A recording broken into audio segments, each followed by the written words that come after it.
What's going on, everybody? Hope everyone is having a great day today. It's another pickups video time that I'm going to share with you with some pickups from the coin shop. Actually, there was a pickup from eBay and Instagram even.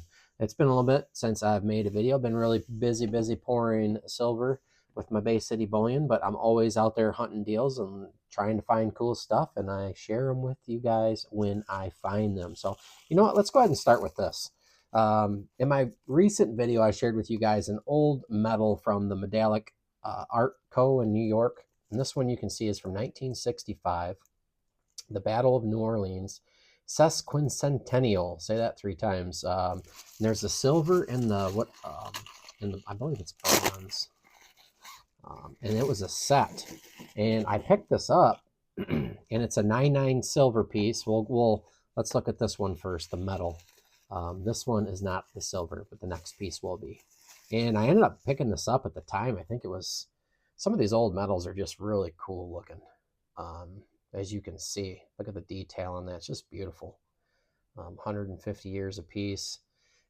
It was cool. It came with the box. It still had the paperwork, everything in it, all wrapped up original. These are pretty collectible. Of course, I don't usually collect stuff that's not silver. But having said that, with the silver, when I picked this up, it was damn near close to spot, because this is more than an ounce of silver here, and it is 999 silver, and of course it's just like that metal. Let's go ahead and zoom in and look.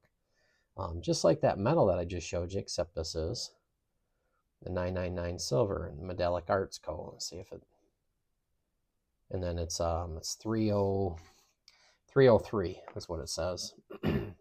But yeah, check out the details on this thing. I just thought it was really cool.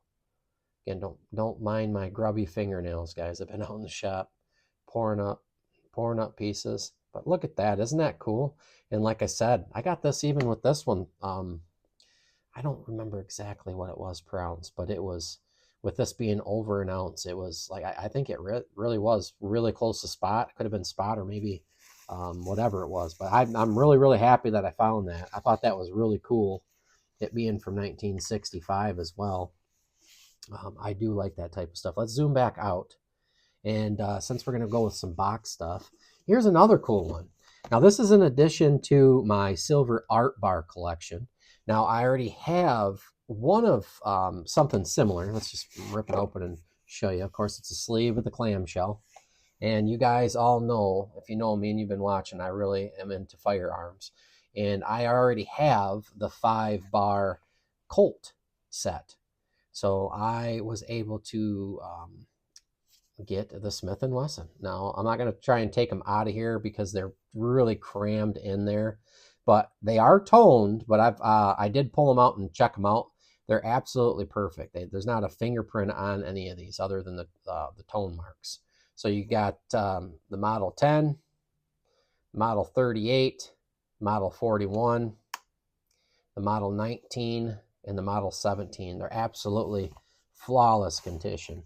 Now, if you're not familiar, these, I believe, were made, oh man, I'm not 100% sure. I know one of the books said like the early 90s.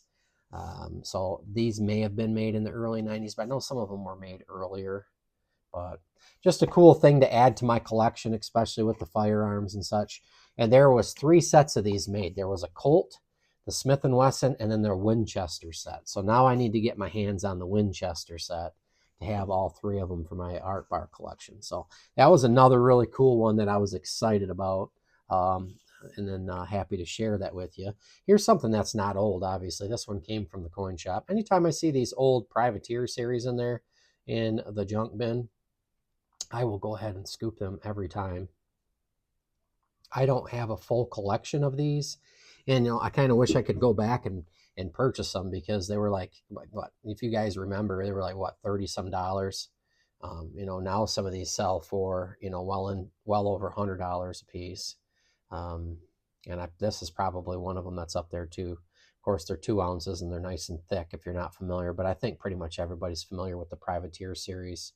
There was like what, 6 or 7 or 8 of them in that series. I don't remember. Apologize. It's been a while since I really looked at these, but I saw that in the bin, so I went ahead and had to grab it. These next ones are all the same, so I'll just show you all at once. They do have a smooth rim, okay? And now we're used to the Incus Indian. Now that is one of my favorite designs. However, when you flip it, it's not the Golden State Mint regular one. It has obviously a different eagle. I do not know who made these. I did not scour the rim to see if there was anything. I do not see any maker's mark, but I didn't really look at them. If you guys know who made these or approximately how old they are, let me know down below. But they had 4 of them, and they were different, and I didn't have any of these. So I went ahead and grabbed them. The price at the coin shop was pretty good. So I went ahead and added those to my collection. Now, of course, we're going to have some art bars. And, some of them, I know not everybody goes after the holiday bars, but when they're like pretty much mint condition, I'm pretty sure this one is a Madison Mint. I could be wrong, but most likely a Madison Mint bar on this one. 1973 Easter, and I probably have multiples of those. This one was kind of cool, though. Even though it's a Christmas Eve of 1973, it is very minty, and it is a Colonial Mint bar. So Colonial Mint bars are nice and collectible. You guys out there, you know that if you're into art bars. Here's another one, and I'm pretty sure I have multiples of this one. 1973 Thanksgiving from the Great Lakes Mint. That's one of the mints that I like to collect as well. That was a fun scoop. And we have Independence Day 1973. These are, these aren't super rare, but they still are collectible. There we go, upside down. Another Madison Mint bar here. It's making me think that other one's probably not Madison Mint. It's something else, and it's just drawing a blank. I'm sorry, guys. I usually know that, but it's been a long day today. I've been out and about running around, and then, of course, I had to hit the coin shop. So that one's cool. Any 4th of July type stuff I dig. I'm happy with that. This round here is pretty cool. It's just something different. It's got really cool toning to it. I had not seen this before. Wrestling looks like it's George Animal Steel or something on there, but I think it's meant for real wrestling, not the other type of wrestling, but I could be wrong. The King of Sports, and on the back has like the vintage Silvertown eagle, but there is no maker on this one. I did a quick eBay search and I did not see anything. So if you guys are familiar with this one or know where it came from or who the maker is, let me know. I just thought it was different. I've been going in the coin shops for so many years, guys, looking at so many rounds and so many bars. Usually if something catches my eye, and I'm not familiar with it, it's usually pretty darn rare or obscure or maybe even newer, and I'm not realizing how new it is. But usually I do pretty good picking out the ones that have some premium to it. Now, these next ones are really cool too. So anytime you can find some Swiss of America Draper Mint stuff at the coin shop, it is a good day. So I believe I already have this one in my Draper Mint set, but a 2.5 ounce Draper Mint, little fatty right there. That's pretty cool. It's got some nice toning to it, but it's in good shape. Nice, good shape. So absolutely super stoked to add that one to the collection. And then we have a couple more nice bars left here before we finish up. This one is an old Nevada Coin Mart 10 ounce bar, as you can see. It's the older one with the pigtail where they dig it off. And let me see if you can see the ripples where they pour it in lengthways like this. And I picked this up, and at the time I'm making this video, it would have been under spot. So a guy that I dealt with before that I was comfortable dealing with threw this up for sale, and I picked this up. I'm trying to think, what did I pay? I think I paid $330. It was either $330 or $335 shipped for it. So I was pretty happy with that. So to me, that was a good deal for one of these old vintage bars, Nevada Coin Mart, 10 ounce. Nice little snag there. And this last but not least, definitely not least, is a vintage poured Engelhard of the X8Y9 rotary stamp variety.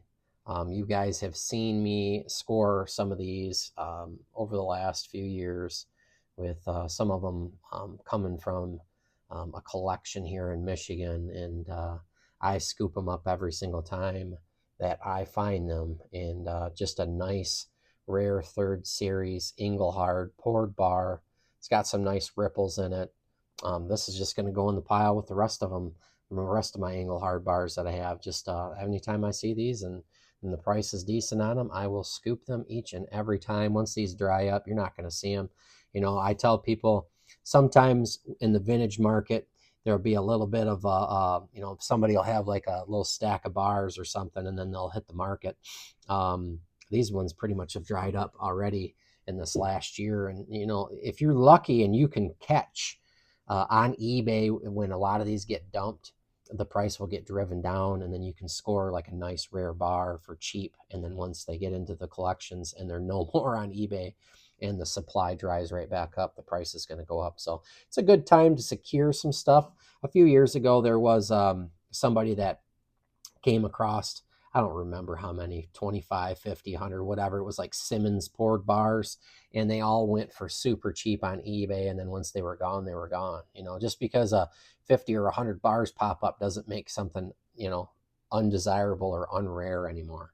You know, that's still a very, very low number. And of course, Engelhard, as you guys know, is very collectible. So super cool to add that to the pile as well. So nice amount of silver that I was able to accumulate. Some really cool stuff. I was real happy to add to my collection.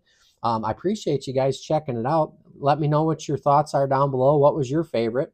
And if you have any questions or any comments, and if you happen to know any of the answers to the questions that I asked during the video, I'd appreciate that very, very much. So again, I appreciate every one of you guys for watching, and we'll catch you on the next one.